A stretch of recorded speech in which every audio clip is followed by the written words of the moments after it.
வாடிய பயிர்களை கண்டு தமிழகத்தில் இன்று ஒரே நாளில் ஒரு தம்பதி 2 பெண்கள் உட்பட 9 விவசாயிகள் உயிரிழந்தனர். புதுக்கோட்டை மாவட்டம் வெண்ணால்வடிக்குடியை சேர்ந்த பெண் விவசாயி தேவி உயிரிழந்தார். அதேபோல திருவாரூர் அருகே சிமிழி கிராமத்தில் சம்பா பயிர் கருகியதால் அதிர்ச்சியில் விவசாயி மாரிமுத்து மரணமடைந்தார். இதேபோல கோவை மாவட்டம் அன்னூர் பொன்னேகவுண்டன் புதூரை சேர்ந்த விவசாயி ராமசாமி பயிர் கருகியதைக் கண்டு மாரடைப்பால் உயிரிழந்தார். சிதம்பரம் அருகே வீரப்பன் மற்றும் அவரது மனைவி ஆராயி ஆகியோர் பயிர்கள் கருகியதால் உயிரிழந்தனர். சேலம் மாவட்டம் தலைவாசலில் அருணாச்சலம் என்ற விவசாயி உயிரிழந்தார். மேலும் சிதம்பரத்தை சேர்ந்த பழமலை என்ற விவசாயியும் மரணமடைந்தார். நாமக்கல் அருகே காமாட்சி என்ற பெண் விவசாயி வாடிய பயிர்களை கண்டு நிலத்திலேயே மயங்கி விழுந்து உயிரிழந்தார்.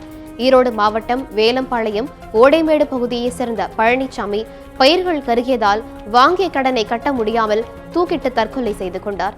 கடனை திருப்பிச் செலுத்துமாறு கவுந்தம்பாடி இந்தியன் ஓவர்சீஸ் வங்கி மிரட்டியதால் மனமுடைந்து இவர் அந்த முடிவு எடுத்ததாக கூறப்படுகிறது. வறட்சி குடிக்கிறக்கே தண்ணி இல்லை. இந்த நேரத்தில் பேங்க்ல இருந்தும் தனலட்சுமிங்கிற ஃபைனான்ஸில் இருந்தும் வந்து கடனை கட்டணும்னு நிர்பந்தம் பண்ணியிருக்காங்க. அந்த மன உளைச்சலில் 2 நாளாக கொஞ்சம் வேதனையில் இருந்தவர் இந்த காலையில் தற்கொலை பண்ணிட்டார். எனவே அரசாங்கம் இந்த விவசாயிகளெல்லாம் பார்த்து வறட்சி நிவாரணத்தை தரணும், விவசாயிகளுடைய தற்கொலை தடுத்து நிறுத்தணும். இன்றைக்கி மழையே இல்லாமல் மிக வறண்டு போய் தமிழ்நாடே காஞ்சி போச்சு, வறண்டு போச்சுங்கிற அறிவிப்பை மாநில அரசு அறிவிக்கிற சூழ்நிலையில் கடன் வசூலை கடுமையாக பண்ணதுனால அவர் மன உளைச்சலில் இறந்துட்டார். மத்திய மாநில அரசுகள் எதுவுமே விவசாயிகளுடைய பிரச்சனையை இதுவரைக்கும் கண்டுக்கவே இல்லை. மத்திய மாநில அரசுகள் உடனடியாக விவசாயிகளுடைய அனைத்து கடனையும் தள்ளுபடி செய்து வறட்சி நிவாரணங்களை முறையாக அனைத்து விவசாயிகளுக்கும் வருமாறு வழங்கி விவசாயிகளை காப்பாற்ற வேண்டும் என்று இந்த சூழ்நிலையை கேட்டுக்கொள்கிறோம். ஜல்லிக்கட்டுக்கான தடையை நீக்க கோரி கும்பகோணம் அரசினர் கலைக்கல்லூரி மாணவ மாணவியர்கள் வகுப்புகளை புறக்கணித்து போராட்டத்தில் ஈடுபட்டனர். இன்று காலை கல்லூரிக்கு வந்த மாணவ மாணவிகள் இந்த போராட்டத்தில் ஈடுபட்டனர். கல்லூரிக்கு வெளியே கூடிய மாணவ மாணவிகள் ஜல்லிக்கட்டு நடத்த கோரி ஆர்ப்பாட்டத்தில் ஈடுபட்டனர். மேலும் தமிழகத்தை வறட்சி மாநிலமாக அறிவிக்க வேண்டும் என்றும் அவர்கள் முழக்கமிட்டனர். ஜல்லிக்கட்டு மீதான தன் தலைமையை முழுமையாக நீக்கி உடனடியாக ஜல்லிக்கட்டு நடத்தணும். அது இதெல்லாம் கண்டித்து அரசு கல்லூரி ஆடவர் சார்பாக இன்றைக்கி நாங்கள் முழு வகுப்பு புறக்கணிப்பு போராட்டம் நடத்திட்டு. ஜல்லிக்கட்டு மீதான தடையை நீக்க கோரி சேலம் மாவட்ட ஆட்சியர் அலுவலகம் அருகே மாணவர்கள் ஆர்ப்பாட்டத்தில் ஈடுபட்டனர். இதுகுறித்து நமது செய்தியாளர் ரியாஸ் அளித்த கூடுதல் விவரங்களை இனி பார்க்கலாம். தமிழர்களுடைய பாரம்பரிய விளையாட்டான ஜல்லிக்கட்டை நடத்த கோரி தமிழகம் முழுவதும் பல்வேறு தரப்பினர் வலியுறுத்தி வருகின்றனர். இந்த நிலையில சேலத்தில் இருக்க தமிழ்நாடு மாணவர் பேரவை சார்பில் தற்போது ஆர்ப்பாட்டம் நடைபெற்று வருகிறது. குறிப்பாக மத்திய அரசு இந்த முறை ஜல்லிக்கட்டு ஒன்று நடத்த வேண்டும் என்று வலியுறுத்தி இவர்கள் மாணவர் அமைப்பில் சேர்ந்தவர்கள் இந்த ஆர்ப்பாட்டம் நடைபெற்றிருக்காங்க. குறிப்பாக 500க்கும் மேற்பட்ட மாணவ மாணவிகள் இந்த ஆர்ப்பாட்டத்தில் கலந்துகிட்டு மத்திய அரசுக்கு எதிரான கோஷங்கள் எழுப்பி வந்துட்டு இருக்காங்க. குறிப்பாக பீட்டா அமைப்பு தமிழகத்தில் இருந்து வெளியேற வேண்டும் என்ற வலியுறுத்தியும் இந்த ஆர்ப்பாட்டத்தை இவர்கள் நடத்தி கொண்டிருக்கிறார்கள். மேலும் வந்து இந்த ஆண்டு ஜல்லிக்கட்டு நடத்தே ஆக வேண்டும் என்று வலியுறுத்தி இந்த ஆர்ப்பாட்டத்தில் கோஷங்களை வலியுறுத்தி ஆர்ப்பாட்டம் நடத்திட்டு இருக்காங்க. தற்போது இந்த ஆர்ப்பாட்டம் குறித்து தமிழ்நாடு மாணவர் பேரவையுடைய தலைவர் ஜெகதீஷன் நம்மிடையே இருக்காரு. அவர்கிட்ட நம்ம பேசலாம். தமிழக சொல்லுங்க, இந்த ஆர்ப்பாட்டம் எதுக்காக நடைபெற்று இருக்கு, அதை பத்தியான விளக்கமா சொல்லுங்க. சேலம் மாவட்டத்தில் உள்ள எல்லா மாணவர்களும் ஒன்றிணைந்து இந்த ஆர்ப்பாட்டத்தை நடத்திட்டு இருக்கோம். சேலம் மாவட்ட மக்கள் அனைத்து பகுதியிலிருந்து வந்து கலந்துக்கிறாங்க. மாடுபிடி வீரர்கள், மாடோடைய முதலீடர்கள் எல்லாருமே இதில் கலந்துருக்காங்க. ஜல்லிக்கட்டு, எருதாட்டம், மாடுபிடி விளையாட்டுன்னு சொல்ற எவ்வளோ பேரை சொல்லக்கூடிய ஆனால் இது உண்மையிலே ஒரு ஏறி தழுவுதல் சொல்லக்கூடிய ஒரு மாட்டை தழுவி அதோட விளையாடக்கூடிய ஒரு விளையாட்டு. இதில் மாடு எக்காரந்து கொண்டு வந்து வதைக்கப்பட கிடையாது. இதை வந்து சுயநலத்துக்காக, பன்னாட்டு முதலாளிகளுடைய சுயநலத்துக்காக மத்திய அரசும் பீட்டா போன்ற அமைப்புகளோட கைகோர்த்து விட்டு தமிழர்களுக்கு மிகவும் கொடுமை விளைவிக்கிறாங்க. கடந்த ஆண்டு இது நடைபெறல, இந்த ஆண்டு இது கண்டிப்பாக நடத்தியே தீரணும்னு சொல்லி மாணவர்கள் சார்பாக வந்து மிகப்பெரிய அளவில் போராட்டம் நடந்துட்டு இருக்குது. இந்த மத்திய அரசு இந்த முறை ஜல்லிக்கட்டை நடத்தலைன்னா மாணவர்கள் மக்களோட இணைந்து, அந்தந்த பகுதி மக்களோட இணைந்து ஜல்லிக்கட்டை வந்து வன்முறையாக ஆனாலும் நடத்தணும்னு சொல்லி நாங்கள் முடிவு பண்ணியிருக்கோம். தொடர்ந்து மாணவர்கள் இந்த ஜல்லிக்கட்டை இந்த ஆண்டு நடத்தியே ஆக வேண்டும் என, இல்லை என்றால் கடுமையான போராட்டங்கள் நடத்தப்படும் என இங்க இருக்கிற மாணவர் அமைப்பினர் தெரிவிச்சிருக்காங்க. ஒளிப்பதிவாளர் நேதாஜியுடன் ரியாஸ், நியூஸ் 9 சேலம். நடிகர் கமல்ஹாசனை தொடர்ந்து பிரபல நடிகர் சிவகார்த்திகேயனும் ஜல்லிக்கட்டுக்கு ஆதரவாக கருத்துக்களை தெரிவித்துள்ளார். இது தொடர்பாக ட்விட்டரில் பதிவிட்டுள்ள அவர், ஏறு தழுவுதல் தமிழர்களின் கலாச்சாரம், பண்பாடு என்றும் அதை மீட்க விரும்பும் பல கோடி தமிழர்களில் தானும் ஒருவன் என்றும் தெரிவித்துள்ளார். ஏற்கனவே ஜல்லிக்கட்டை தடை செய்ததால் விலங்குகளை காக்க பிரியாணியையும் தடை செய்யலாம் என நடிகர் கமல்ஹாசன் கருத்து தெரிவித்திருந்தார். அதன் தொடர்ச்சியாக சிவகார்த்திகேயனும் தற்போது ஜல்லிக்கட்டுக்கு ஆதரவு தெரிவித்துள்ளார். ஜல்லிக்கட்டு மீதான தடையை நீக்க கோரி நடைபெற்று வரும் போராட்டங்கள் ஃபேஸ்புக் ட்ரெண்டிங்கில் இடம்பெற்றுள்ளது. ஜல்லிக்கட்டை நடத்த கோரி #WeDoJallikattu, #SaveJallikattu போன்ற ஹேஷ்டாக்குகளில் ஆதரவாளர்கள் பதிவிட்டு வருகின்றனர். ஜல்லிக்கட்டு தமிழர்களின் பாரம்பரியம் என்றும் தடையை மீறி ஜல்லிக்கட்டு நடத்துவோம் என்றும் ஃபேஸ்புக் பதிவுகள் பதிவிடப்பட்டு வருகின்றன. அதேபோன்று ஜல்லிக்கட்டுக்கு ஆதரவாக நடைபெறும் போராட்டங்களும் பதிவேற்றம் செய்யப்பட்டு வருகின்றன. தொடரும் ஃபேஸ்புக் பதிவுகளால் உலகளவில் ஜல்லிக்கட்டு கவனத்தை ஈர்த்துள்ளது.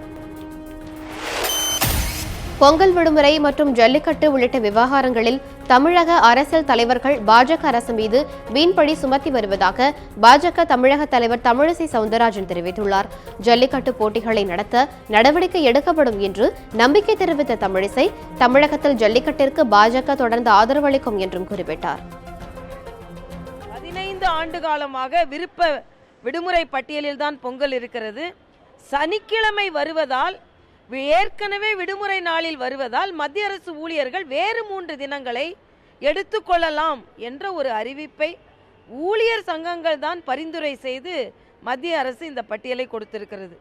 ஆக எந்த விதத்திலும் இதில் பொறுப்பாகாத பாரதிய ஜனதா கட்சியையும் மரியாதைக்குரிய மோடி அவர்களையும் நேற்று ஒரு அரசியல் கட்சி தலைவர் விடாமல் குறை கூறுவது, எதையுமே ஆழ சிந்திக்காமல் மத்திய அரசை குறை கூற வேண்டும் என்ற ஒற்றை நோக்கத்தோடு பல அரசியல் கட்சி தலைவர்கள் செயலாற்றுவது எனக்கு வருத்தம் அளிக்கிறது. நாட்டில் குழப்பங்கள் ஏற்பட்டு பொருளாதாரம் சரிந்துள்ளதாக புதுச்சேரி முதலமைச்சர் நாராயணசாமி குற்றம் சாட்டியுள்ளார். சென்னை விமான நிலையத்தில் செய்தியாளர்களிடம் பேசிய அவர், பண மதிப்பு இழப்பினால் புதுச்சேரி அரசிற்கு 30% வரி இழப்பு ஏற்பட்டுள்ளதாக கூறினார். விவசாயிகள், கூலி தொழிலாளர்கள், அரசு ஊழியர்கள் உட்பட அனைத்து தரப்பினரும் பாதிக்கப்பட்டுள்ளதாக தெரிவித்த நாராயணசாமி, 60 நாட்களுக்கு பிறகும் எவ்வளவு கருப்பு பணம் மீட்கப்பட்டது என்பது குறித்து தெரிவிக்காதது ஏன் என பிரதமர் நரேந்திர மோடிக்கு கேள்வி எழுப்பினார். நடவடிக்கை எடுக்கிறாரு. அப்புறம் ஒரு வாரம் கழிச்சு தீவிரவாதிகள் கையில் அந்த பணம் இருக்குதுன்னாரு. அப்புறம் ஒரு வாரம் கழிச்சு பண அட்டை மூலியமாக தான் வர்த்தகம் பண்ணுன்னு சொன்னார். இது வரைக்கும் இப்போ 50 நாளுக்குள்ளே நான் எல்லா கருப்பணத்தையும் வெளியில் கொண்டாந்துருவேன்னாரு. இப்போ சுமார் 60 நாள் ஆகுது. ஏதாவது எவ்வளோ கருப்பணம் வந்தது மத்திய அரசாங்கம் சொல்லலை, யாருமே சொல்லலை. மத்திய அரசாங்கத்தை கேட்டால் பதில் சொல்ல மாட்டாங்க. கருப்பு பணம் அவங்க எவ்வளோ பணம் பிடிச்சிக்கிறாங்க இந்த திட்டம் கொண்டு வர மூலமாக, அதுக்கு பிரதமர் பதில் சொல்லலை. சென்னை அடையாறு டிப்போவுக்கு எதிர்ப்புறம் உள்ள ரேஷன் கடையில் பொங்கல் பரிசு தொகுப்பு வழங்காததை கண்டித்து ஏராளமான பொதுமக்கள் ரேஷன் கடையை முற்றுகையிட்டனர். பரிசு தொகுப்பை வாங்குவதற்காக காலை 6 மணி முதலே நூற்றுக்கணக்கான பொதுமக்கள் சென்னை அடையாறு டிப்போவுக்கு எதிர்ப்புறம் உள்ள ரேஷன் கடையில் குவிய தொடங்கினர். காலை 8:30 மணிக்கு வரவேண்டிய ரேஷன் கடை ஊழியர்கள் தாமதமாக வந்தது மட்டுமின்றி பொங்கல் பரிசு தொகுப்பு இல்லை என்று கூறியதால் நீண்ட நேரம் காத்திருந்த பொதுமக்கள் ஆத்திரமடைந்தனர். மேலும் பொங்கல் பரிசு தொகை வாங்க காலையில் இருந்து காத்திருந்த பொதுமக்களை ரேஷன் கடை ஊழியர்கள் மரியாதை தரக்குறைவாக பேசியதாகவும் குற்றச்சாட்டு எழுந்துள்ளது. இது தொடர்பாக ரேஷன் கடை ஊழியர்களை தொடர்பு கொண்ட போது பச்சரிசி மட்டும் வரவேண்டியுள்ளதாகவும், அது வந்தவுடன் இன்று மதியம் முதல் பொதுமக்களுக்கு பரிசு தொகுப்பு விநியோகிக்கும் பணி தொடங்கும் என்றும் விளக்கம் அளித்தனர். கூட்டமா இருக்குது, மற்ற நேரம்லாம் கரெக்டா போட்டுறாங்க. அது லோடு வரல, இல்லைன்னா வந்திருந்தா அவங்க நேற்றே சொல்லிட்டாங்க லோடு வரும் இன்னைக்கு நீங்கள் வாங்குங்கன்னு சொன்னாங்க. எல்லாருக்கிட்டையும் 2 நாள் முன்னாடியே சொல்லி அனுப்பிச்சிட்டாங்க வாங்க சொல்லி. அதனால தான் இவ்வளோ கூட்டம் வந்திருக்குது. லோடு வரலன்னு சொன்னாங்கன்னா நாங்கள் வந்திருக்க மாட்டோம். நல்ல மாத்திரை எல்லாம் சாப்பிடணும், பி மாத்திரை எதுவுமே எங்கள் ஒரு வயசானவங்களும் ஒரு சலுகையும் கிடையாது எங்களுக்கு. நான் நின்றுட்டு போகிறேங்க, ரொம்ப கஷ்டமாகுதுங்க. இப்போ நான் வந்தேன், திருப்பி போகிறோமா இந்த டோக்கன் வாங்கிறதுக்கு ரொம்ப கஷ்டப்படுறேங்க. எங்களுக்கு ஹெல்ப் பண்ணுங்க. எங்களுக்கு வயசாக கொடுக்கல சார், ஒன்றும் வாங்கவே இல்லை. வந்து போகிறோம், இப்போ வா அப்போ வா இதே சொல்லி தருத்துறாங்க. எங்களுக்கே சுகரு ப்ரெஷரு ஒன்றும் முடியல. வீட்டில் வேறு யாரும் உதவி ஆள் இல்லை. இவ்வளோ நேரம் இங்கே உட்காந்துட்டு போய் வீட்டில் போய் அப்படியே படுக்க வேண்டியதான். மயக்கமாக இருக்குது, எந்த வேலையும் செய்ய முடியாது நம்மளுக்கு. பொங்கல் பரிசு தொகுப்பு அனைத்து அட்டைதாரர்களுக்கும் கிடைக்கும் என்பதால் பொதுமக்கள் பொறுமையாக வாங்கிக் கொள்ளுமாறு உணவுத்துறை அதிகாரிகள் தெரிவித்துள்ளனர். பொங்கல் பரிசு தொகுப்பு அனைத்து கடைகளுக்கும் நேற்று அனுப்பப்பட்டு விட்டது என்றும் அதிகாரிகள் தெரிவித்தனர். இன்று முதல் அனைத்து கடைகளிலும் பொங்கல் பரிசு தொகுப்பு வழங்கப்படும் என்றும் அதிகாரிகள் கூறினர். மத்திய அரசின் கட்டாய விடுமுறை பட்டியலில் பொங்கல் இடம்பெறாததை கண்டிக்கும் விதமாக கோவை வந்த மத்திய அமைச்சர் தர்மேந்திர பிரதானுக்கு கருப்பு கொடி காட்டும் போராட்டம் நடைபெற்றது. மற்ற மாநிலங்களில் அவர்களின் கலாச்சார பண்டிகைக்கு விடுமுறை அளிப்பது போல தமிழக மக்களின் கலாச்சார பண்டிகையான பொங்கலுக்கும் விடுமுறை அளிக்க வேண்டும். அது மட்டுமல்லாமல் தொடர்ந்து மத்திய அரசு காவிரி, முல்லை பெரியாறு போன்ற பிரச்சினைகளில் தமிழகத்தை வஞ்சித்து வருகிறது. இதை கண்டிப்பதாகவும் அவர்கள் ஆர்ப்பாட்டத்தின் போது முழக்கமிட்டனர். மேலும் இந்த ஆர்ப்பாட்டத்தின் ஒரு பகுதியாக கோவை வருகைக்கு தரும் மத்திய பெட்ரோலியத்துறை அமைச்சர் தர்மேந்திர பிரதான் அவர்களுக்கு எதிர்ப்பு தெரிவிக்கும் விதமாக கருப்பு கொடி காட்டும் போராட்டத்தையும் அவர்கள் நடத்தினர். அனைவருக்கும் நீட் தேர்வு என்ற நடைமுறையை ரத்து செய்ய வேண்டும் என தமிழ் மாநில காங்கிரஸ் தலைவர் வாசன் வேண்டுகோள் விடுத்துள்ளார். இது தொடர்பாக அவர் வெளியிட்டுள்ள அறிக்கையில், நாடு முழுவதும் ஒரே மாதிரியான சமச்சீர் கல்விக் கொள்கை இல்லாததால் நீட் தேர்வு முறையை மத்திய அரசு கைவிட வேண்டும் என்று கேட்டுக் கொண்டார். நீட் தேர்வு மூலம் மருத்துவ படிப்பில் மாணவர்கள் சேர்வதில் சிக்கல் ஏற்படும் என்றும் மத்திய அரசு மாநில அரசுகளுக்கு தெரியாமல் மசோதாவை நிறைவேற்றியிருப்பது மாநில உரிமைகளை பறிக்கும் செயல் என்றும் வாசன் குற்றம் சாட்டியுள்ளார். முன்பகை காரணமாக வீட்டில் இருந்தவர்களை குடும்பத்தோடு எரிக்க முயன்றவரை போலீசார் தேடி வருகின்றனர். தேனி மாவட்டம் போடி சந்தைப்பேட்டையை சேர்ந்த திருப்பதி என்பவரது கடையில் சரவணன் என்பவர் வேலை பார்த்து வந்துள்ளார். திருப்பதி இறந்துவிடவே எதிரிலேயே புதிய கடையை திறந்துள்ளார் சரவணன். ஆனால் தனக்கு வியாபாரம் நடக்காமல் திருப்பதியின் கடையில் வியாபாரம் நடப்பதை கண்டு ஆத்திரமடைந்த சரவணன் திருப்பதியின் குடும்பத்தினரை வீட்டில் உறங்கிக் கொண்டிருக்கும் பொழுது பெட்ரோல் ஊற்றி கொல்ல முயற்சித்துள்ளார். அருகில் உள்ளவர்கள் உடனடியாக அனைவரையும் காப்பாற்றி காவல் நிலையத்தில் புகார் தெரிவித்தனர். தப்பி ஓடிய சரவணனை போடி போலீசார் வழக்கு பதிந்து தேடி வருகின்றனர்.